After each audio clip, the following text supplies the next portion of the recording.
بسم اللہ الرحمن الرحیم۔ السلام علیکم ورحمۃ اللہ وبرکاتہ۔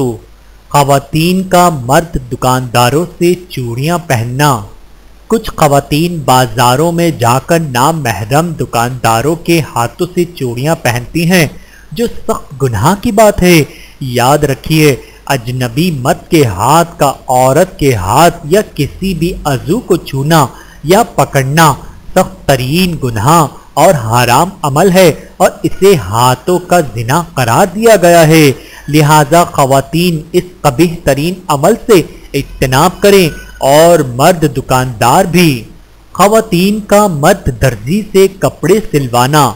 خواتین کو خاتون درزی سے ہی کپڑے سلوانے چاہیے۔ اگر کسی ضرورت کے تحت کوئی خاتون مرد درزی سے کپڑے سلوانا چاہے تو شوہر، بھائی یا بیٹے وغیرہ کو ناپ کے لیے سلے ہوئے کپڑے دے کر درزی کے پاس بھیج دے، اور وہ درزی کو سلائی کی تفصیلات بتا کر کپڑے سلوا لے تو اس کی گنجائش ہے۔ اگر کوئی خاتون از خود کسی مرد درزی کے پاس جائے اور وہ اس کے کپڑوں کا خود ناپ لے، جس کی وجہ سے وہ اس کے نسوانی اعضاء کے سائز اور فیگر وغیرہ کا مشاہدہ کرے، تو یہ بالکل حرام اور ناجائز ہے اور فتنے میں مبتلا ہونے کا ذریعہ ہے۔ اللہ تعالی ہم سب کو سمجھنے کی اور عمل کرنے کی توفیق عطا فرمائے۔